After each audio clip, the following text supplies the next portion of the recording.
y vamos a presentar.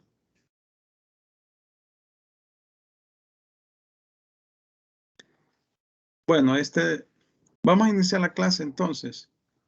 Vamos a continuar con la temática de derecho tributario que hemos estado desarrollando. Hoy vamos a hablar un poco de la solidaridad. En materia tributaria, cuando hablamos de solidaridad, hablamos de los sujetos que están obligados al pago del tributo juntamente con el contribuyente. Pero acá este es un concepto que debe estar establecido en la ley. No es antojadizo. Por ejemplo, el deudor solidario responde por la deuda del deudor principal. Entonces, el que es deudor solidario no es el obligado al pago del tributo, o sea, no es el contribuyente, pero solo quiero ver una cuestión acá. Por disposición de ley, esta persona está obligada en un momento determinado a cumplir con la obligación tributaria. En ese sentido, cuando hablamos de responsabilidad solidaria, estamos hablando de aquellos sujetos establecidos en la ley que en un momento determinado van a satisfacer la obligación principal, que es la obligación tributaria, en detrimento o en sustitución del contribuyente. Estamos hablando en sustitución del contribuyente, pero la ley lo debe de establecer. Es la ley la que lo establece. Es importante distinguir la responsabilidad solidaria de la solidaridad de los sujetos pasivos, determinada por la concurrencia de esto, ya sea como contribuyentes o responsables en la titularidad de la obligación tributaria. El principal obligado al pago de la obligación tributaria es el contribuyente, porque es el sujeto respecto del cual se realiza el hecho generador. Pero existen también responsables establecidos por la ley. El concepto de solidaridad aparece en el artículo 1382 del Código Civil, que dice, en general, cuando sea contraído por muchas personas o para con muchas la obligación de una cosa divisible, cada uno de los deudores en el primer caso es obligado solamente a su parte o cuota en la deuda. Y cada uno de los acreedores en el segundo solo tiene derecho para demandar su parte o cuota en el crédito. Pero en virtud de la convención del testamento de la ley puede exigirse a cada uno de los deudores o por cada uno de los acreedores el total de la deuda. Y entonces la obligación es solidaria o insolidum. La solidaridad debe ser expresamente declarada en todos los casos en que no la establece la ley. Esto es lo que regula el artículo 1382 del Código Civil, que es derecho común. Es derecho común. De acuerdo al artículo 1385 del Código Civil, el acreedor podrá dirigirse contra todos los deudores solidarios conjuntamente o contra cualquiera de ellos a su arbitrio, sin que por este pueda oponérsele el beneficio de división. Recoge esta disposición la solidaridad pasiva, conforme a la cual el acreedor puede exigir el cumplimiento de la obligación a cualquiera de los deudores. La doctrina tributaria, por su parte, construye el concepto de solidaridad con base no solo a la existencia de una pluralidad de sujetos y a la identidad de la prestación, sino que añade una tercera característica, basada en la existencia de una misma causa obligandi, entendida esta como la realización del mismo hecho imponible. Entonces, cuando hablamos de solidaridad, significa que el fisco, la Dirección General de Tesorería, cuando realiza el cobro de la deuda tributaria, la puede realizar en contra del principal obligado, que es el contribuyente, o en contra de los responsables establecidos en la ley. Puede dirigirse a cualquiera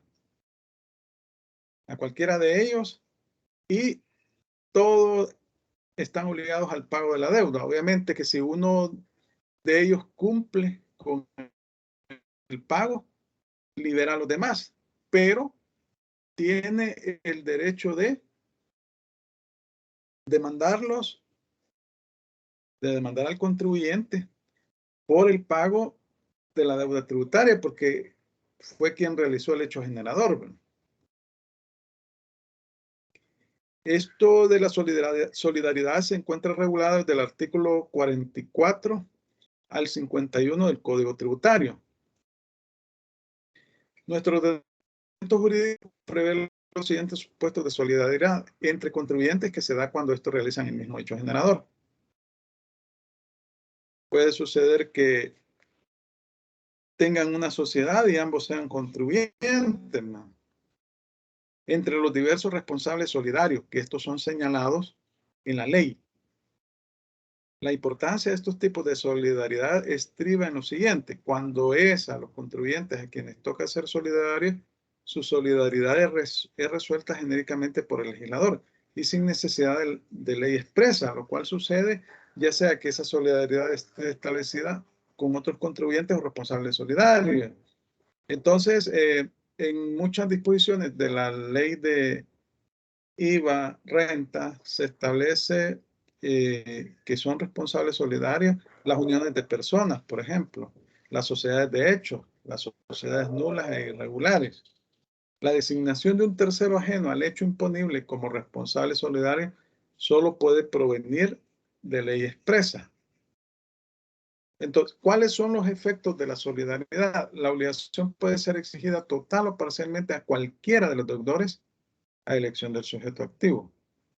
El sujeto activo es el fisco, es el Estado, por medio de la autoridad competente. En este caso estamos hablando de la Dirección General de Tesorería, que es la que realiza el cobro de la deuda tributaria. El pago efectuado por uno de los deudores libera a los demás. Cualquier interrupción de la prescripción o de la caducidad en favor o en contra de uno de los deudores favorece o perjudica a los demás. Entonces, cuando hablamos de prescripción, estamos hablando de un modo de distinguir la obligación tributaria por el mero transcurso del tiempo sin que la autoridad administrativa efectúe el cobro de la misma. Y cuando hablamos de caducidad, estamos hablando de la facultad de fiscalización de que dispone la Dirección General de Impuestos Internos, que son 3 años cuando se ha presentado la declaración y 5 años cuando no la presentó.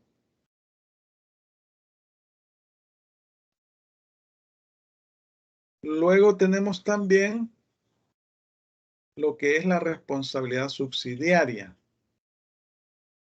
En estos casos, el fisco, para dirigirse al responsable, primero debe de agotar la vía del contribuyente. Es decir, si el contribuyente no le puede pagar y se demuestra que no tiene bienes, que no posee dinero para efectuar el pago de la deuda tributaria, entonces, solo en ese caso, acude a los responsables establecidos en la ley, ¿no? Y le puede cobrar al responsable la obligación tributaria. Cuando hablamos de responsabilidad subsidiaria, nos referimos a que una vez llegado el vencimiento de la obligación de pago, en caso que el deudor principal no pueda o no haya abonado la deuda, se podrá exigir el pago correspondiente a los responsables subsidiarios que se haya establecido en el contrato. Este tipo de responsabilidad solo se llevará a cabo si se puede demostrar que el deudor principal no ha cumplido con su obligación de pago. Es decir, únicamente cuando se le haya intentado cobrar la deuda y no se haya podido efectuar la operación. Los deudores subsidiarios solo tienen la obligación de responder al pago en caso de que el principal no lo haga, por lo que no se puede acudir directamente a los deudores subsidiarios en primer lugar. Y aquí tenemos de ejemplo el artículo 45 de la ley de impuesto a la transferencia de bienes muebles en la prestación de servicios, la ley de IVA. Vaya, entonces, en este caso, primero se debe de agotar la vía del responsable principal por parte de la autoridad administrativa competente de cobrar la deuda tributaria. Y si se demuestra que no puede, entonces se acude a los responsables subsidiarios. Vamos a leer las disposiciones del artículo 44, 45, 49 y 50. Aquí tengo yo el Código Tributario. 44, vamos a ver, por aquí tengo.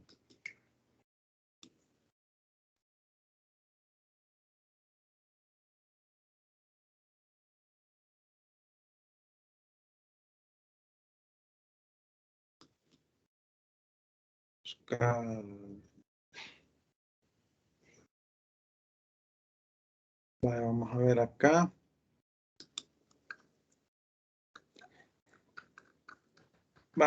En primer lugar, aquí tenemos en esta sección están lo que son los responsables, ¿no? Obligado por deuda ajena o responsable. Y establece el artículo 42, se considera responsable quien, aún sin tener el carácter de contribuyente, debe por disposición expresa de ley cumplir las obligaciones atribuidas a este. Y entonces íbamos a leer el artículo 44.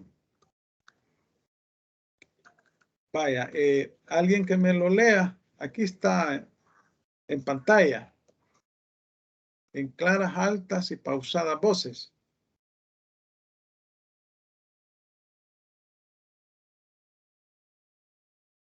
A ver quién lo lee. Yo. Vaya, hágame el favor. Yo.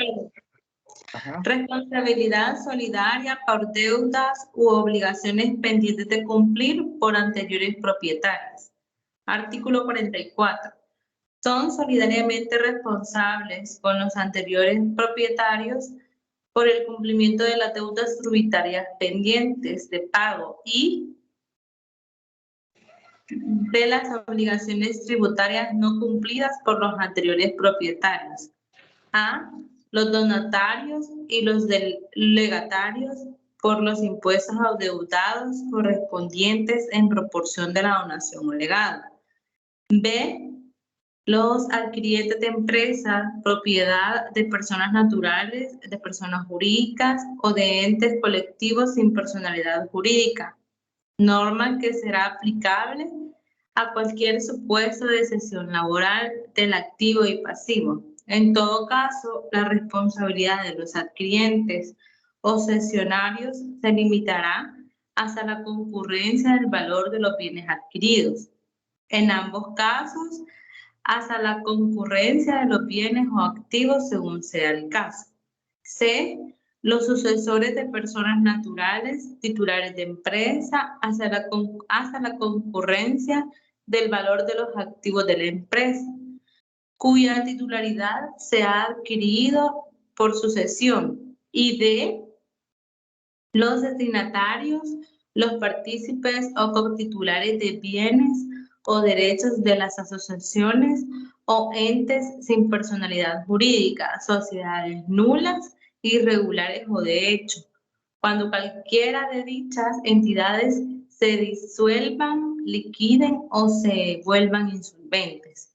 En todos los casos anteriores, el hecho que la deuda no esté determinada o tasada o se encuentre en proceso de impugnación ante cualquier tribunal o instancia no libera a los responsables solidarios mencionando en los incisos anteriores de su cumplimiento, lo cual deberá ser efectivo una vez que la deuda tributaria se encuentre firme.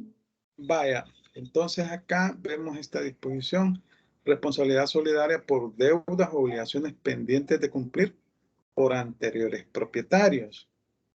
Y entonces acá hablamos de los donatarios y los legatarios. Los donatarios son las personas que reciben la donación.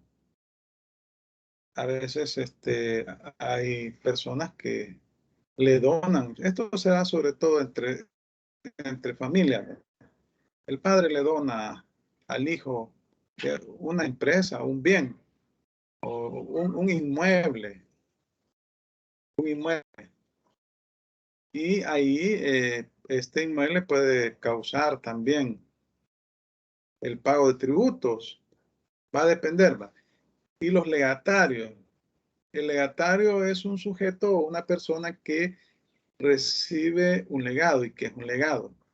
Es una parte de una herencia. Porque el heredero los herederos son los que reciben la universalidad de la herencia, todos los bienes. El legatario es solo una parte de esos bienes.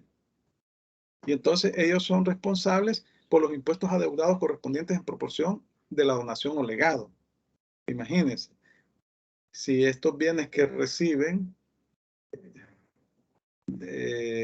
bueno, generan algún tipo de tributo, pues deben de responder ante el fisco, ¿no? Son responsables por el pago. Los adquirientes de empresas, propiedad de personas naturales, jurídicas o entes colectivos sin personalidad jurídica. Igualmente, puede suceder, a veces venden empresas, ¿verdad? Una empresa, venden una empresa y al vender esa empresa son responsables los adquirientes de la misma por el pago de la deuda tributaria. Luego tenemos también,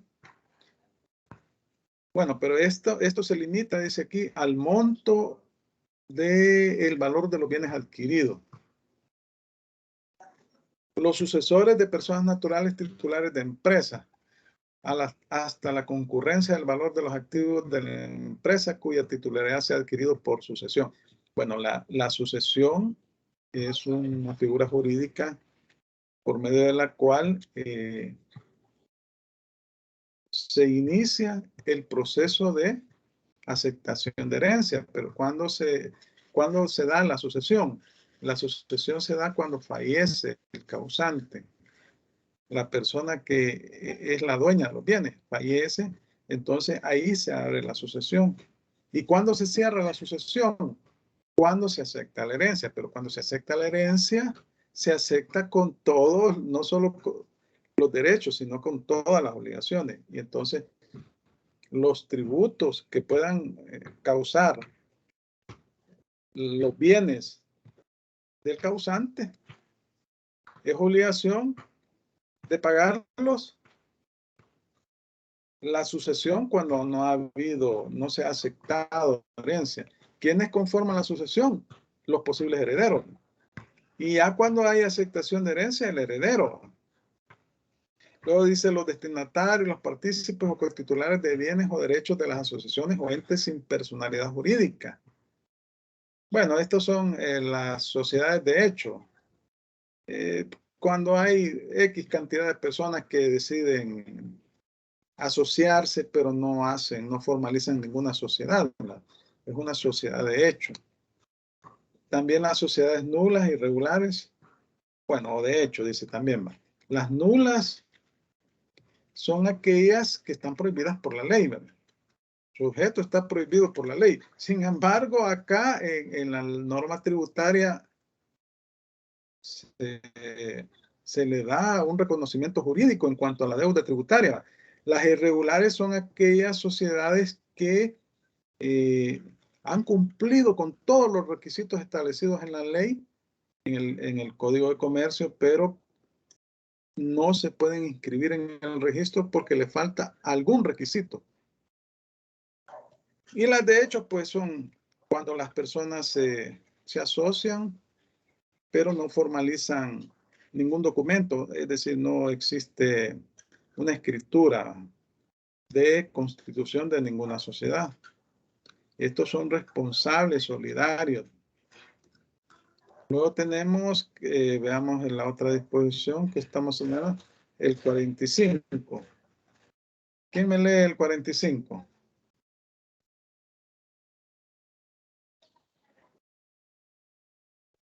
Artículo 45.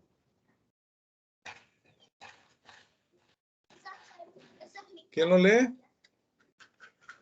Ahí está en pantalla. A ver. Se lo leo yo, Lee. Por favor. Responsabilidad subsidiaria por transferencia de bienes y prestaciones de servicios efectuadas por cuenta de terceros. Artículo 45. En materia de impuesto a la transferencia de bienes muebles y a la prestación de servicios, cuando los terceros representados o mandantes a que se refiere el artículo 41 de este código no hayan pagado el impuesto proveniente de la transferencia de bienes o de la prestación de servicios, serán responsables del pago los comisionistas, consignatarios y demás sujetos a que se refiere dicho artículo, teniendo estos acción para repetir lo pagado. Aquí estamos hablando de responsabilidad subsidiaria.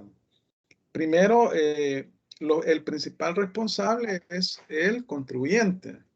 El contribuyente debe de efectuar el pago del tributo. Pero cuando no es posible y se demuestre que no tiene la capacidad para efectuar el pago, se agotó la vía del cobro, entonces van a ser responsables, en este caso, los comisionistas, los consignatarios y demás sujetos. Los comisionistas cobran una comisión, ¿verdad? Igual el caso de los consignatarios. Veamos el artículo 41.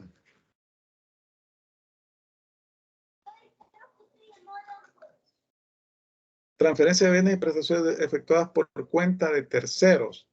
Los comisionistas, consignatarios, subastadores y todos aquellos que vendan, transfieran o subasten bienes o presten servicios en forma habitual por cuenta de terceros, son intermediarios estas personas. Son contribuyentes, deben de pagar el impuesto proveniente del monto de su comisión o remuneración. Los terceros representados o mandantes son, por su parte, contribuyentes obligados. Es el que realiza el hecho al pago del impuesto generando por la transferencia de bienes muebles o la prestación de servicios. Entonces, aquí estamos hablando de la figura de la subsidiariedad. Luego tenemos, veamos, ¿qué otra es? 49, 51. Vamos a ver. 49, 50 y 51. Aquí habla de otros responsables solidarios esta disposición. Además de aquellos que conforman las normas anteriores sean solidariamente, tendrán el carácter de tal, los socios, copartícipes o cotitulares de sociedades de personas, de otras personas jurídicas no societarias, sociedades nulas, irregulares o de hecho, en los casos de disolución, liquidación, quiebra o insolvencia de esta. Los integrantes de los entes colectivos sin personalidad jurídica que sean contribuyentes del impuesto IVA. Los asociados, partícipes o integrantes de unión de personas, sociedades irregulares o de hecho, cualquiera que fuera su denominación. Estas uniones de personas son aquellas, se crea el ente cuando dos o más personas unen sus esfuerzos para un negocio específico. Por ejemplo, en el caso de una licitación, quieren participar en una licitación que está promoviendo el Estado e individualmente ellos no cumplen con los requisitos exigidos en las bases de licitación, pero unidos sí. Entonces forman la unión de personas para participar en esa licitación. Lo hacen en un documento autenticado por notario y es por un plazo determinado. Si gana la licitación, entonces esa unión de personas va a permanecer vigente hasta que se cumpla el contrato que han celebrado con el Estado. Luego aquí estamos hablando de solidaridad de representantes legales o titulares de las corporaciones y fundaciones de derechos públicos y de las corporaciones y fundaciones de utilidad pública. Bueno, las de derechos públicos son las que son creadas por ley. El Fondo Social para la Vivienda, CEPA, etc. Y las corporaciones y fundaciones de utilidad pública son aquellas que se rigen por la Ley de Asociaciones y Fundaciones sin fines de lucro y que para gozar de beneficios fiscales, de exención de impuestos, debe de tener una calificación por parte de la Dirección General de Impuestos Internos. Entonces, en estos casos son responsables del pago del impuesto a nombre de dichas entidades los representantes, el representante legal o titular de la institución. El 51 establece la responsabilidad solidaria de que tratan los artículos anteriores con relación a las obligaciones principales. Se extenderá a los intereses inherentes a las obligaciones principales a que acceda. Entonces, cuando hablamos de responsabilidad solidaria, les decía que el fisco puede dirigirse a cualquiera de las personas señaladas en la ley, puede cobrarle al contribuyente o al responsable o responsables la deuda tributaria.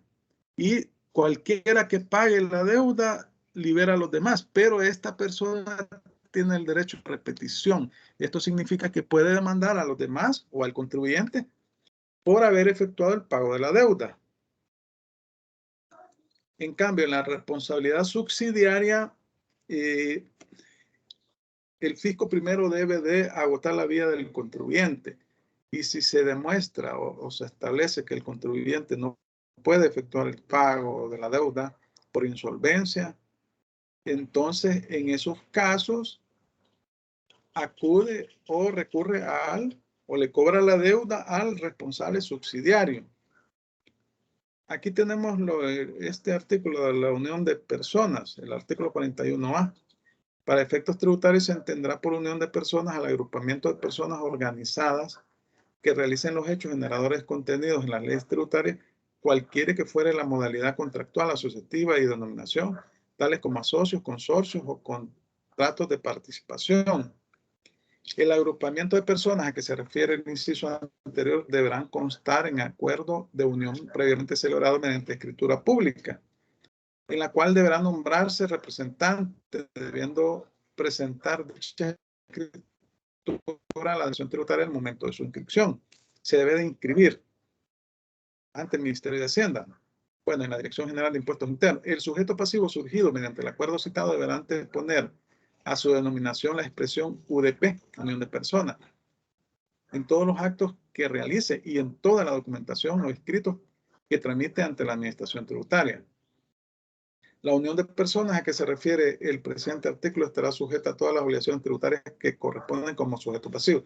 Entonces les decía que esto es cuando dos o más personas se unen para un esfuerzo determinado que individualmente no pueden, para un negocio determinado, unen esfuerzos que individualmente no lo pueden realizar y en conjunto sí, y esto es por un tiempo determinado. Y la ley les da la calidad de sujetos pasivos, de contribuyentes. Normalmente se da el caso de unión de personas para participar en licitaciones. Y si gana la licitación, efectuar la prestación del servicio o la entrega de bienes al Estado.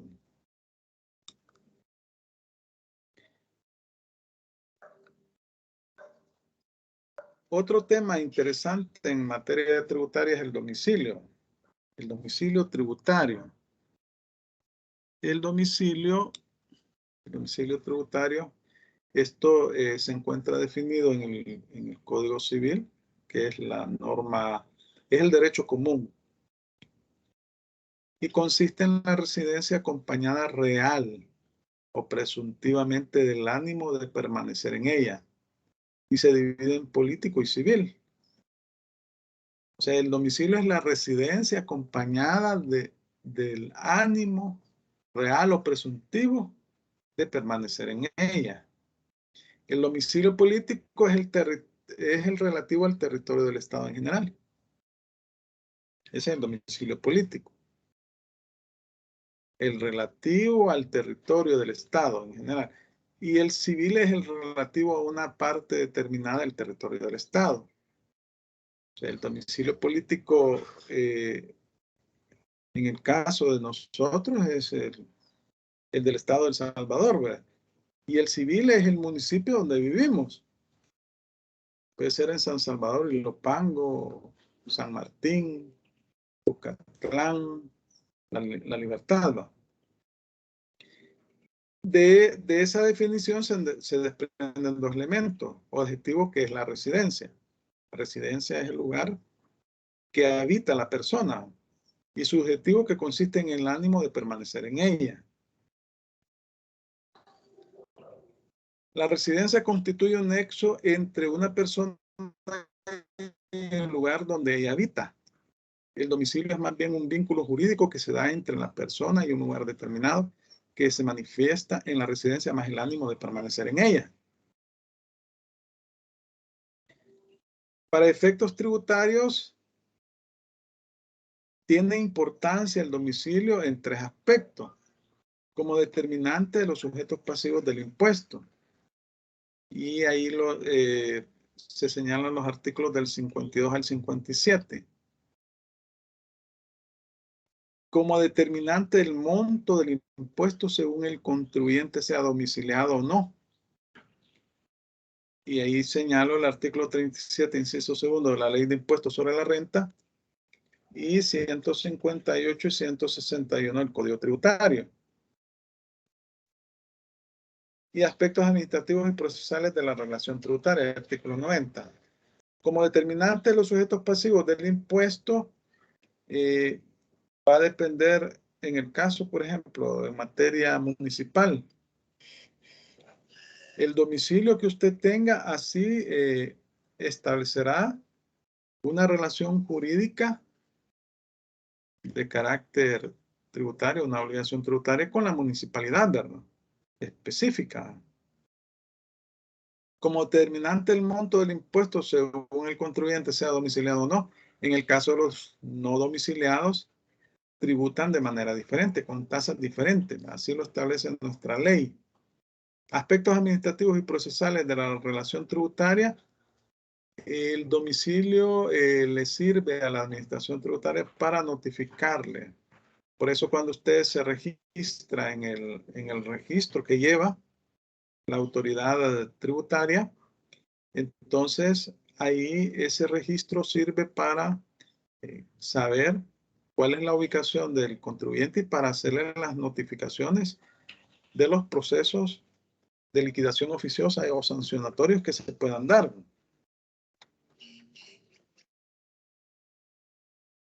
El domicilio tributario de contribuyentes y responsables es el lugar del asiento principal de la dirección y administración efectiva de sus negocios o actividad económica. En su efecto se estará lo establecido en los artículos siguientes. Estamos hablando del artículo 52 del Código Tributario. Cambio de domicilio tributario. Los contribuyentes y responsables deberán informar por escrito a la administración tributaria el cambio de su domicilio tributario personalmente o por medio de tercero debidamente autorizado. A la administración le interesa conocer el paradero de los contribuyentes, ¿verdad? Para efectos de control y para efectos de notificarles cualquier acto administrativo relacionado con el pago de los tributos o con un procedimiento administrativo respectivo, ya sea de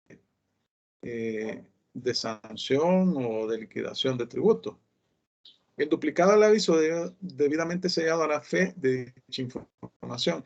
La comunicación del cambio del domicilio debe efectuarse dentro del plazo de 10 días a partir de la fecha en que se produzca el mismo. Si el artículo 57 regula esto. Si no se hace, significa que va la administración tributaria lo va a sancionar. Veamos las disposiciones así en forma del 52 al 57.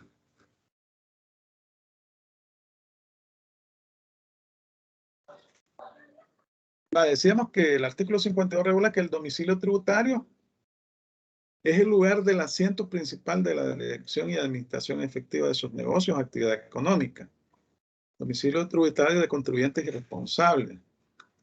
Y luego en el artículo 53 establece cierta regla.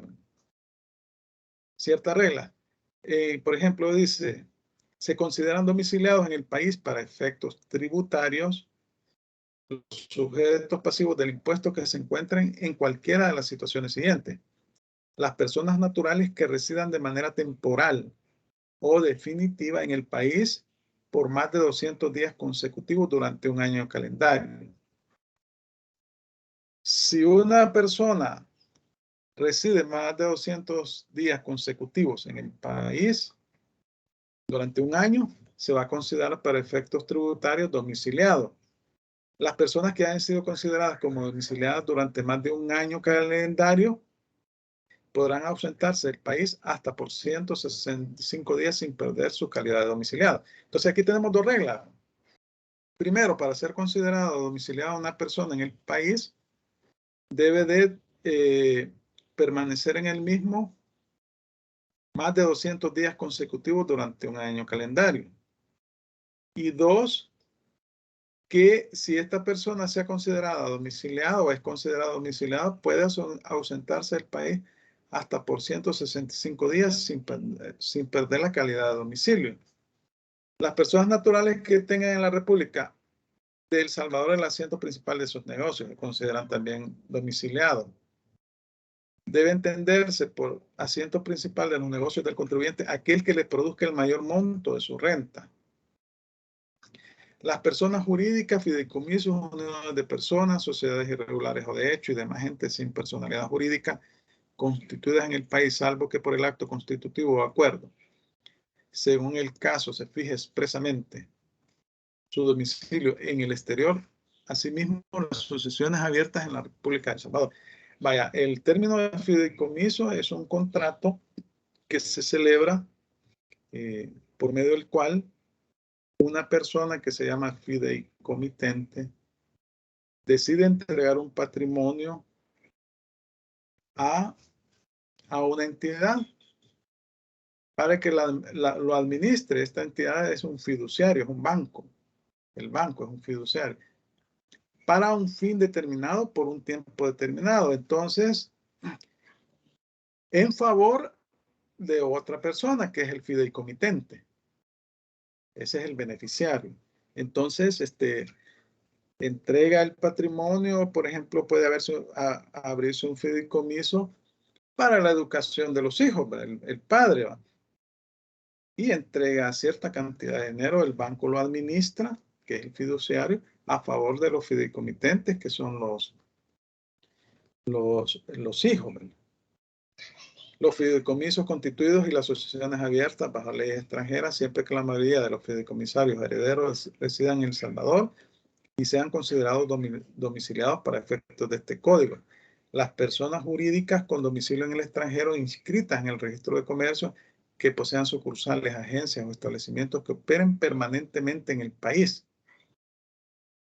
Para estos efectos se entenderá que las sucursales, agencias o establecimientos operan de manera permanente en el país cuando tengan un lugar fijo de negocio con infraestructura instalada propia o arrendada, con personal contratado en el país y que el contribuyente realice su actividad económica en el mismo de manera material y perceptible. Los funcionarios o empleados salvadoreños del gobierno de la República, municipalidades o instituciones oficiales que desempeñen cargos en el exterior mientras se encuentran en el desempeño de sus cargos, los embajadores, el personal de la embajada. Lugar de domicilio de las personas naturales. A todos los efectos tributarios, el domicilio en el país de las personas naturales se establece en el lugar de residencia habitual, el lugar donde desarrollan sus actividades civiles o comerciales, el que el contribuyente responsable indique en el formulario respectivo, el lugar donde ocurre el hecho generador. Y aquí establece las reglas del lugar de domicilio de las personas jurídicas. El lugar donde se encuentra la dirección o administración efectiva de sus negocios, el lugar donde se encuentra el centro principal de su actividad, en caso de no conocerse el de su administración y oficinas centrales, el que el representante indique en el formulario respectivo.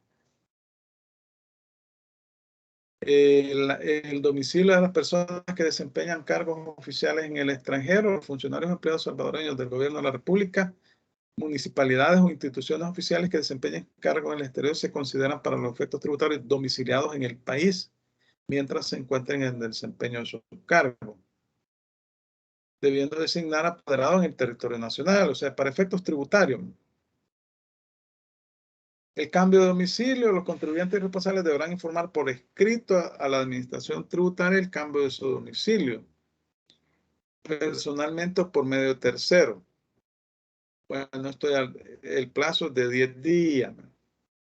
Entonces, eso es el domicilio. Las demás disposiciones, por ejemplo, el 37 de la Ley de Impuestos sobre la Renta es el que contiene la tabla del impuesto sobre la renta, y en el inciso segundo establece que los no domiciliarios tributarán con una tasa del 20%. Y aquí el 158 y 161 establece retenciones para sujetos no domiciliados. Y el 90 es sobre cuestiones del registro. Veamos, vamos a continuar. El objeto cuantitativo de la obligación tributaria. El objeto de la obligación tributaria es la prestación que normalmente consiste en la entrega de dinero. Excepcionalmente, les decía en clases anteriores, y cuando la ley lo establece, se permite la entrega en especie. Ya ha habido en la década de los 80 y 70 ese tipo de decretos en los cuales se permite que aquellos sujetos que tienen deudas con el fisco puedan, si no pueden efectuar el pago en efectivo, lo puedan hacer por especie. Obviamente que en ese caso se debe de valorar bien.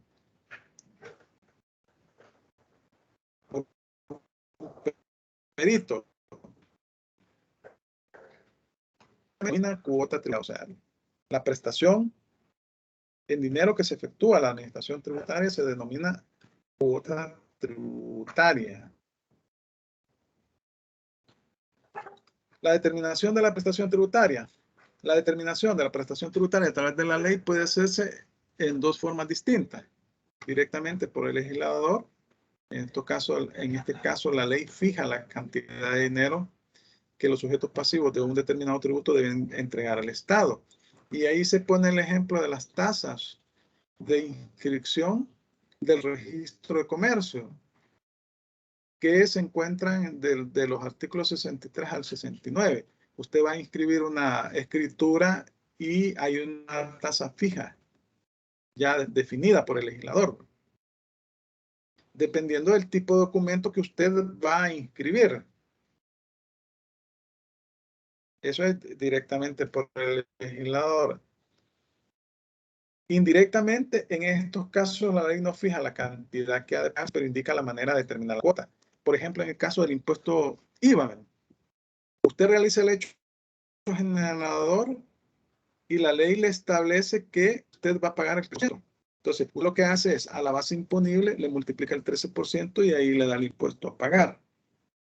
En el caso del impuesto sobre la renta, pues a la renta obtenida le deduce los costos y gastos deducibles y le aplica la tabla, el porcentaje establecido en la tabla, dependiendo del tipo de ingreso. Entonces, esos casos son la determinación en forma indirecta. Tenemos también tributos de cuota variable y de cuota fija. Los de cuota variable son aquellos en que la cuota varía de acuerdo con la valoración que hace el legislador de las distintas modalidades, intensidad y demás circunstancias que pueden concurrir en la realización del hecho imponible. El tributo de cuota fija se agota en la especificación legal de la suma que debe pagarse. En el tributo de cuota variable se requieren de dos elementos esenciales: la cuantificación. Dos elementos esenciales de cuantificación: la base imponible y el tipo de gravamen. Entonces, esto es parecido a lo que estábamos hablando de determinación de la prestación tributaria, solo que en el caso de la cuota variable, pues se toma de base la base imponible, que es la cuantificación monetaria del hecho generador, y a esa base imponible se le multiplica el porcentaje o la alícuota o la tasa establecida por la ley. Y en los de cuota fija, pues ya está establecido por la ley cuánto es el monto que se va a pagar. Y volvemos al caso de las tasas, ¿verdad? Las tasas del registro. Vaya, en el artículo 62 del Código Tributario se define lo que es la base imponible. Y les decía que es la cuantificación monetaria o la cuantificación económica del hecho generador. Es la base para el cálculo del tributo. A la base imponible se le multiplica el porcentaje o la tasa establecida en la ley. En el artículo 62 se define como la cuantificación económica del hecho generador expresada en moneda de curso legal y es la base del cálculo para la liquidación del tributo. En el artículo 26 de la Ley General Tributaria Municipal la define como la base imponible de la obligación tributaria municipal es la dimensión del hecho generador del tributo, sirve para cuantificar el correspondiente. En el caso de IVA, la base imponible se establece de la deducción, de la comparación de los créditos fiscales contra los débitos fiscales. A eso se le multiplica el 13%. Es decir, cuando yo compro, se denomina crédito fiscal el IVA. Entonces, cuando se realiza el hecho generador, se multiplica ese hecho generador por el 13%. Cuando yo vendo, se llama débito fiscal. Entonces, ahí está al monto prestación, yo le multiplico el 13% a la base imponible. En el caso del impuesto sobre la renta, a la renta obtenida en el ejercicio fiscal le deduzco los costos y gastos deducibles establecidos en la ley en el artículo 28 y 29 y eso me da como resultado la base imponible y a eso le multiplico o le aplico la tabla establecida en el artículo 37 si es persona asalariada y dependiendo del rango donde caiga, ahí se le va a aplicar la tasa y el monto del impuesto por pagar. En el caso de transferencia de bienes raíces, la base imponible es la transferencia del inmueble.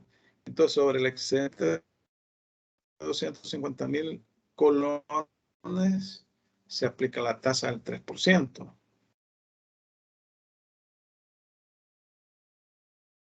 Vamos, el tipo de gravamen.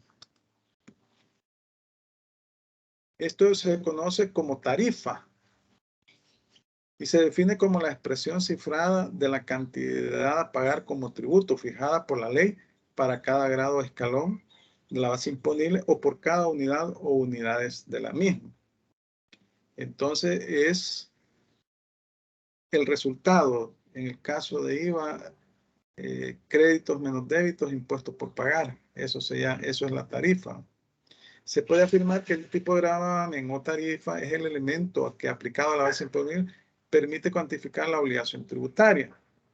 Cuando yo le aplico a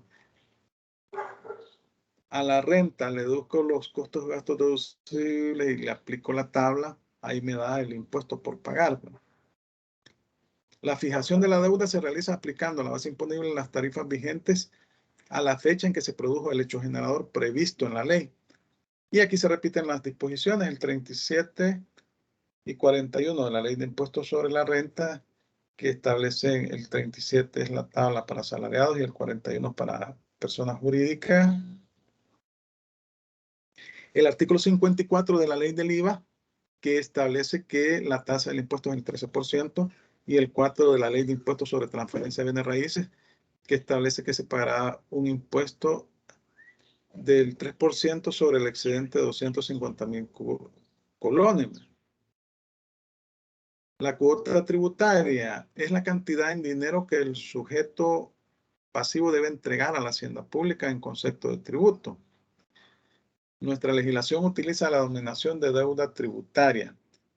Acá estamos hablando ya cuando se estableció el impuesto por pagar, es decir, primero se determina el impuesto cuando se aplica la tasa, pero a ese impuesto que se ha determinado yo le deduzco las retenciones de impuestos que me han hecho y entonces ahí me da el impuesto a pagar.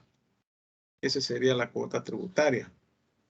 Es el resultado directo de la aplicación de la base imponible y el tipo de gravamen al hecho generador, mientras que la deuda tributaria es la suma de la cuota, recargos, intereses y multas. Aquí se hace una diferenciación, que no es lo mismo cuota tributaria con deuda tributaria, porque la cuota tributaria es el monto que se paga efectivamente y la deuda tributaria implica recargos, intereses y multas. Por deuda es que el sujeto pasivo no efectuó el pago en el plazo definido de la ley y eso lo hizo incurrir en recargos, intereses y multas. En ocasiones puede existir coincidencia entre la cuota tributaria y la deuda tributaria. Va a depender, ¿verdad? Existe coincidencia cuando no hay retraso en el pago del tributo, cuando se paga, ¿verdad?, en el plazo fijado por la ley. Me da de IVA un impuesto a pagar de $300 y lo pago en el plazo de 10 días hábiles. O me da, en el caso de impuestos sobre la renta, un impuesto a pagar $2,000 y lo pago en el plazo hasta el 30 de abril, ¿verdad?, en esos casos. Pero si yo no lo pago en el plazo establecido, entonces ya se convierte en una deuda tributaria. Y aquí tenemos clases de cuota tributaria. La cuota íntegra es la cantidad de dinero prevista en la ley resultante de la aplicación del tipo de gravamen a la base imponible y es en principio la prestación que debe cumplir el sujeto pasivo. Es el impuesto que se determina por pagar. La cuota líquida es el resultado de aplicar a la primera las deducciones previstas en la ley. Ejemplo, retenciones, anticipos a cuentas que le hayan sido practicadas al contribuyente. Determino el impuesto por pagar, luego le deduzco las retenciones, el pago a cuenta y me da el impuesto líquido a pagar. Esto más que todo es una clasificación doctrinaria y técnica.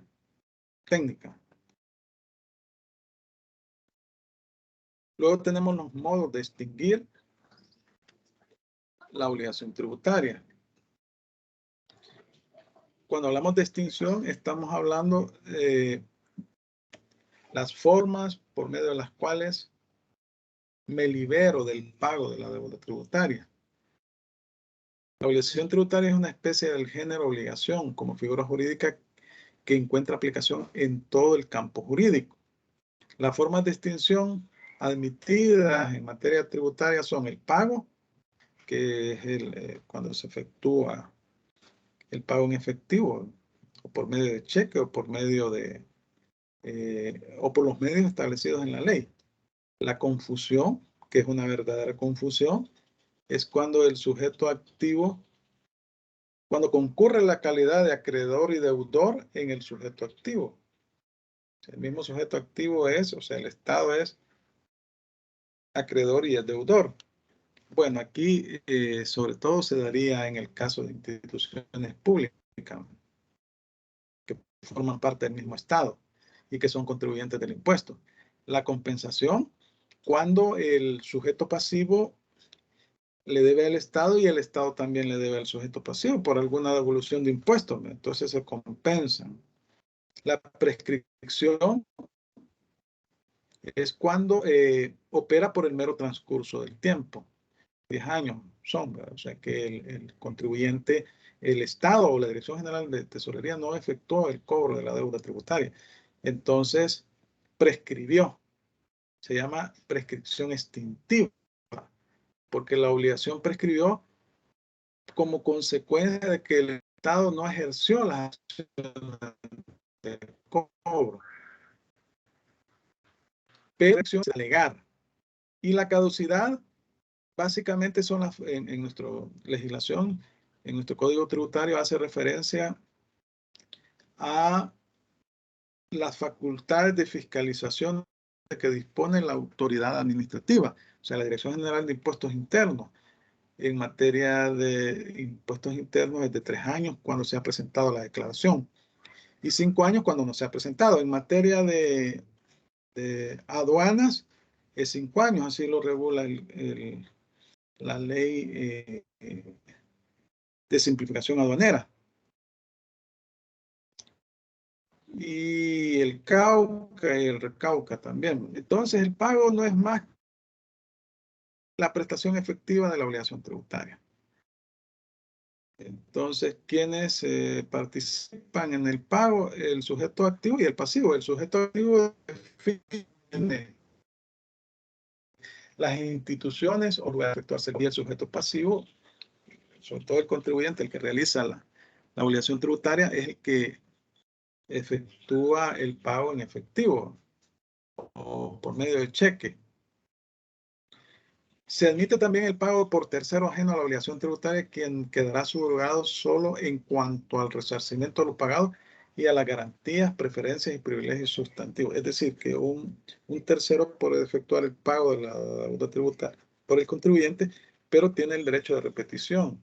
Es decir, eso significa subrogado. El derecho de repetición significa que puede el sujeto pasivo, puede la persona que efectúa el pago, puede demandar al otro sujeto, al contribuyente, para que le resarza el gasto o el monto pagado.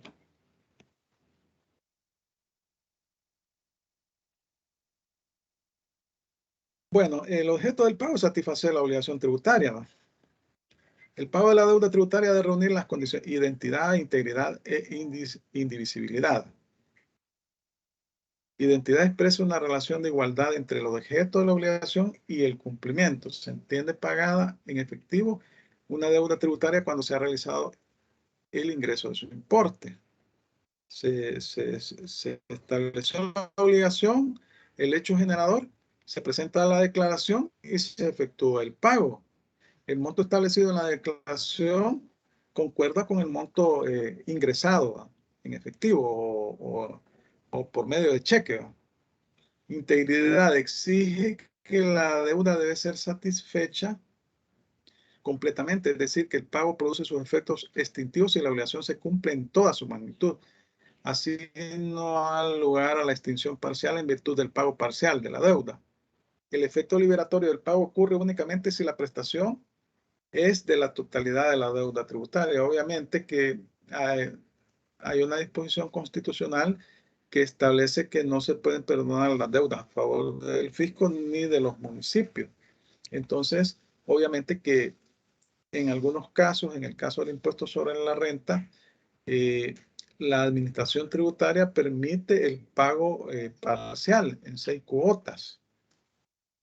Indivisibilidad equivale a la unidad temporal de cumplimiento, mientras la integridad impide circunscribir la prestación a solo una parte, la indivisibilidad impide fraccionarla en el tiempo.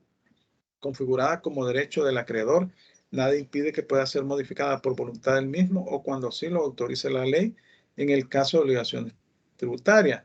Esta disposición, el artículo 74, inciso tercero, hace referencia a lo que les acabo de comentar, en el sentido de que en el caso del impuesto sobre la renta, se puede efectuar el pago a plazo por 6 meses, siempre y cuando se pague el 10% de la deuda inicialmente.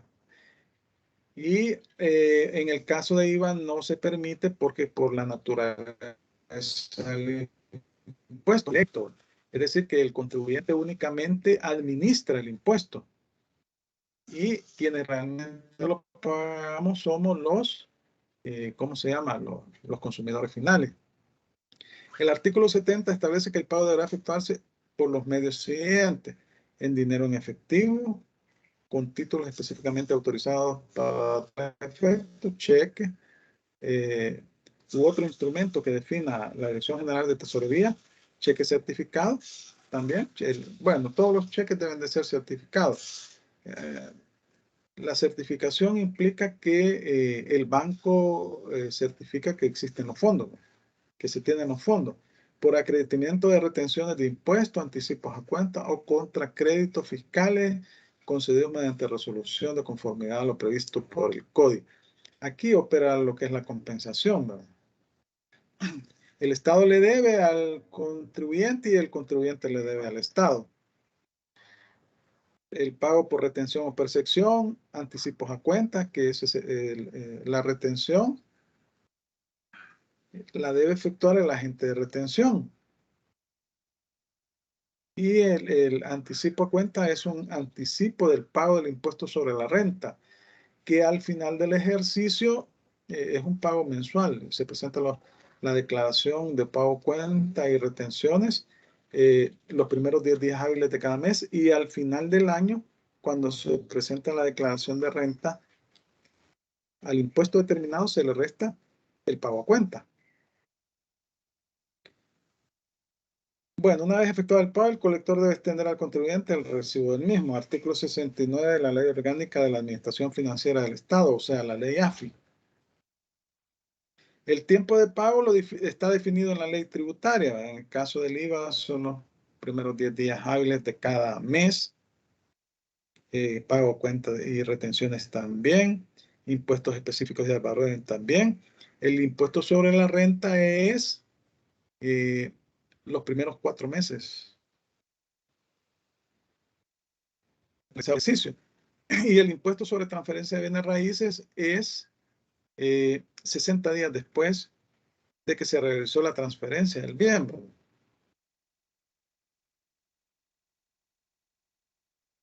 Obviamente que la administración tributaria regula esto del pago porque en fechas determinadas, porque le interesa los ingresos tributarios o los ingresos corrientes, valga la redundancia, o recaudar esos ingresos para cumplir con sus finalidades. Por eso establece un tiempo de pago, un plazo de pago. También hay diferentes maneras de diferir el pago. Aplazamiento, en cuya virtud el pago se difiere previa liquidación. Cuantificación de la deuda, siendo necesaria solicitud del interesado para que la administración le conceda discrecionalmente. Aquí estamos hablando del pago a plazo. Prórroga es un plazo concedido con carácter general y automático para determinado tipo de deudas tributarias, que implica en realidad la ampliación del plazo de ingreso en periodo voluntario, a diferencia de carácter general. Acá normalmente se ha dado en años anteriores en el caso del impuesto sobre la renta, que las empresas han solicitado en años anteriores, años atrás, que se amplíe el plazo y se hace un decreto y se amplía de manera general. La suspensión se trata de un supuesto especial de alcance esencialmente procedimental que suspende la ejecución del acto de liquidación, deteniendo así el desarrollo del procedimiento recaudatorio. Ejemplo, las impugnaciones del contribuyente. Cuando la autoridad tributaria, la Dirección General de Impuestos Internos, efectúa una fiscalización y liquida el impuesto, emite una resolución de liquidación oficiosa y le establece que debe efectuar el pago, pero el contribuyente interpone el recurso de apelación dentro del plazo de los 15 días hábiles ante el Tribunal de Apelaciones de los Impuestos Internos, y uno de los efectos de la interposición de ese recurso, una vez que se admite, es que se suspende el pago del tributo hasta que se define la situación del contribuyente.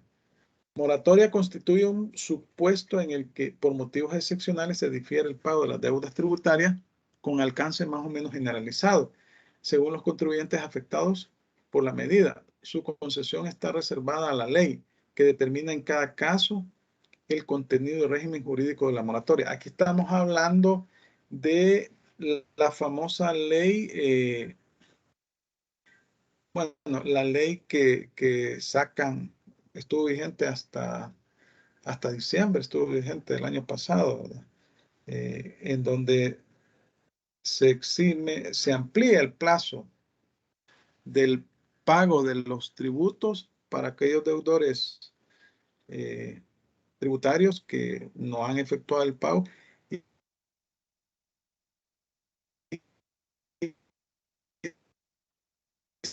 se les exime del pago de amnistía fiscal. La última estuvo vigente hasta diciembre del año pasado. Bueno, si hay mora en el pago en el pago de la obligación tributaria, entonces se aplica el decreto 720. Este decreto establece el pago de intereses por mora en el cumplimiento de la obligación tributaria. y ahí se establece, se publica cada 6 meses en los periódicos de mayor circulación la tasa de interés que cobra el fisco por las deudas tributarias con base a este decreto 120. Y lo publica el Ministerio de Hacienda por medio de la Dirección General de Tesorería y se publica la tasa de interés que está cobrando la administración. Entonces, ¿qué sucede cuando cae en mora el contribuyente? Bueno, el artículo 75 establece que la administración hace exigible coactivamente la obligación del pago del impuesto y hace surgir la obligación de pagar intereses. Entonces, el pago de intereses es con base al decreto 720.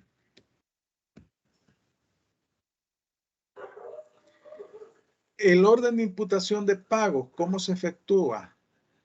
Bueno, primero se efectúa la deuda más antigua y si tuvieran la misma antigüedad, la de mayor valor.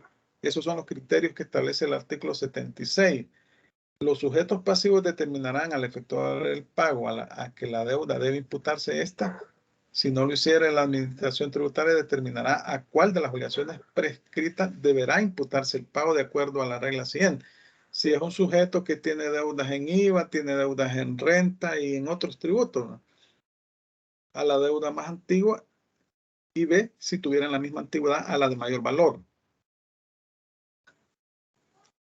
En todo caso, el orden de imputación de pagos en los tributos liquidados de oficio o multas impuestas por la administración tributaria será primero los intereses, luego las multas y finalmente a la obligación principal. Las reglas anteriores no son aplicables en los casos de autoliquidación de tributos, multas e intereses efectuadas por los sujetos pasivos. ¿Qué es la autoliquidación? La autoliquidación de tributos es cuando el contribuyente determina cuánto es el impuesto por pagar, efectúa la declaración, la presenta y efectúa el pago del tributo. Es lo contrario a la liquidación de oficio. La liquidación de oficio es cuando la administración tributaria llega a efectuar una fiscalización, revisa los impuestos pagados y determina impuestos dejados de pagar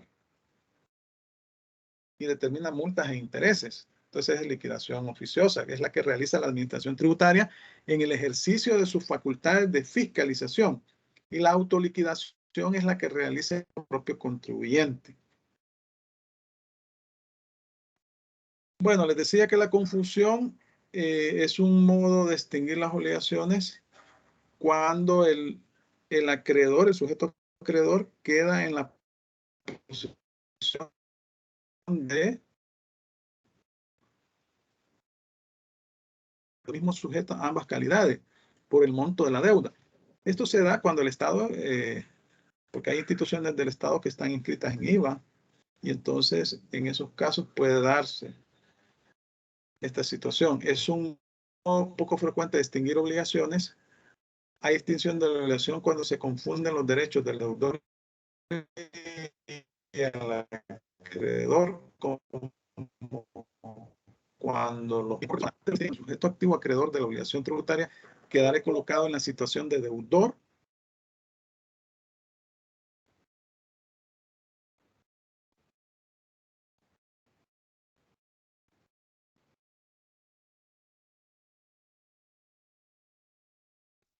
si la parte o con respecto a ese obligado respectivamente. Pues aquí hablamos de instituciones públicas. Por ejemplo, el Fondo Social para la Vivienda, CEL, CEPA, que se encuentran inscritas en IVA y que pueden tener una deuda con el Estado. Entonces, pero como forman parte del mismo Estado, ahí concurre la calidad de acreedor y deudor. La compensación, les decía, es que cuando opera entre ellas, cuando existe una deuda del contribuyente con el Estado, pero al mismo tiempo existe una deuda del Estado con el contribuyente. El artículo 77 del Código Tributario establece: la administración tributaria deberá compensar de oficio a petición de parte los créditos tributarios firmes, líquidos exigibles a favor del contribuyente de la administración tributaria, comenzando por los más antiguos, y aunque provengan de distintos tributos, siempre que sean administrados por esta, respetando el orden de imputación señalado en este código. Es cuando, por ejemplo, yo efectúo la declaración de renta y me da impuesto a devolver, pero pero presento mi declaración de IVA y me da impuesto a pagar. Entonces ahí puedo pedir la compensación en esos casos. El impuesto es firme cuando se agotó el plazo para interponer el recurso de apelación. Es líquido cuando se ha cuantificado, o sea, cuando se ha definido el monto, son $30,000. Y es exigible cuando la administración tributaria acude a los tribunales o por un procedimiento administrativo efectúa el cobro de la deuda tributaria. Entonces eso se llama firme, líquido y exigible. Exigible porque ya es firme, porque ya se agotaron todo, ya se le venció el plazo para presentar los recursos y no los presentó. El recurso de apelación o habiéndolos presentado, todos los recursos, perdió el caso. Líquido es porque ya se cuantificó monetariamente esa ley. Y la condición de exigible se da cuando han acontecido las dos situaciones anteriores, que es firme y líquido. Entonces, es exigible cuando se inicia el procedimiento administrativo para el cobro de la deuda o el procedimiento judicial, porque primero es el procedimiento administrativo que lo sigue la Dirección General de Tesorería y posteriormente la Fiscalía General de la República en juicio ejecutivo. El caso de la prescripción, les decía que opera por el mero transcurso del tiempo que la administración tributaria no efectuó el pago, no efectuó el cobro de la deuda en el plazo de 10 años, el plazo de la prescripción establecido es de 10 años, y el contribuyente pues no efectuó el pago tampoco, pero para que opere la prescripción debe de alegarla el contribuyente. ¿Y dónde se alega? En los tribunales. Entonces, si la administración se dio cuenta que se le venció el plazo, pasaron los 10 años y efectúa el cobro de la deuda y el contribuyente no dice nada, entonces se fregó. Pero si el contribuyente dice, mire, esta deuda ya prescribió, lo alega en el juicio ejecutivo, entonces opera la prescripción. Los derechos se extinguen cuando transcurrido un tiempo determinado por la ley, su titular no lo ejercita. Son reconocidos por el obligado, tratándose de un derecho de crédito. La consecuencia lógica es la extinción de la deuda, lo cual tiene plena aplicación en el derecho tributario. Sin embargo, responde a una regulación legal particular y no la establecida en el derecho común. Entonces, el plazo para que opere la prescripción es de 10 años. Ese es el plazo que tiene la Dirección General de Tesorería para efectuar el cobro de la deuda. Y eso se llama prescripción extintiva, porque es la pérdida de un derecho que tiene la administración, un derecho de crédito para el cobro del tributo, por la pasividad de esta en el ejercicio del cobro de la deuda, del ejercicio administrativo y judicial del cobro de la deuda tributaria. Entonces, pasaron los 10 años, no la cobró, entonces el contribuyente la puede alegar. Y la caducidad hace referencia al derecho que tiene, a la pérdida del derecho que tiene la administración tributaria de fiscalización. Es decir, cuando transcurrieron 3 años y no efectuó la fiscalización, si presentó la declaración el contribuyente, o no habiéndola presentado, transcurrieron 5 años y no fiscalizó. Entonces, en esos casos no puede establecerse la deuda tributaria, no se puede determinar impuesto, porque la autoridad administrativa, el Ministerio de Hacienda, la Dirección General de Impuestos Internos o la Dirección General de Aduanas, que en el caso de ellos son 5 años, no efectuó la fiscalización, no determinó el monto de la deuda tributaria o no estableció si en el caso de un contribuyente específico, existían impuestos pendientes de pagar.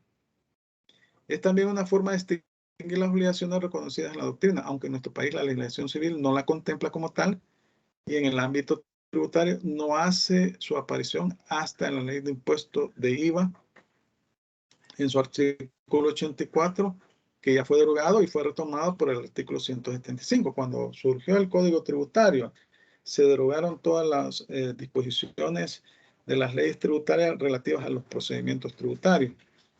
De la lectura del artículo 175 se desprende que si bien la caducidad extingue ciertos derechos propios de la administración, más que de una extinción de la obligación tributaria, cabría decir que impide su exigibilidad. Entonces el artículo 175 regula las facultades de fiscalización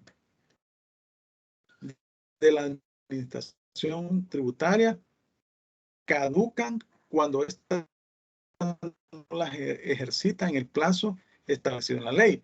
Y son 3 años cuando se ha presentado la declaración y 5 años cuando no se presentó. Y estos comienzan a operar a partir del vencimiento del plazo para presentar la declaración.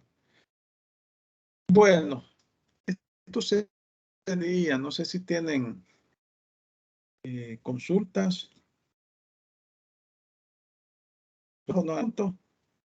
o sobre lo que hemos platicado en esta clase. El próximo miércoles sería la última clase antes del parcial. Bueno, antes de las exposiciones. Lunes y miércoles serían exposiciones y la entrega del trabajo el lunes y el siguiente lunes sería el parcial. Entonces no sé si tienen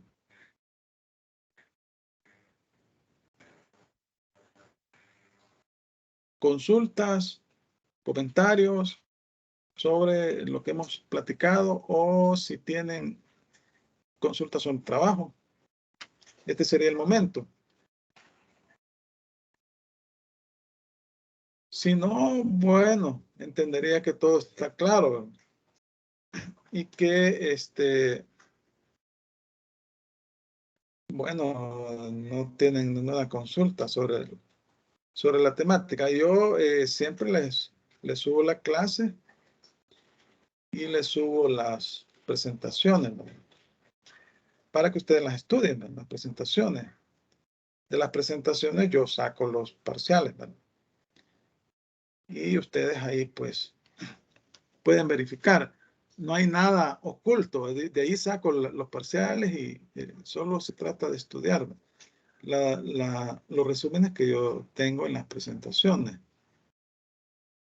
Entonces, pregunto nuevamente, ¿no tienen alguna consulta? Y si no, pues nos quedamos hasta aquí. Nos vemos el próximo miércoles, que sería la última clase de esta segunda unidad. Y en la siguiente semana, como les decía, lunes y miércoles, ustedes van a exponer.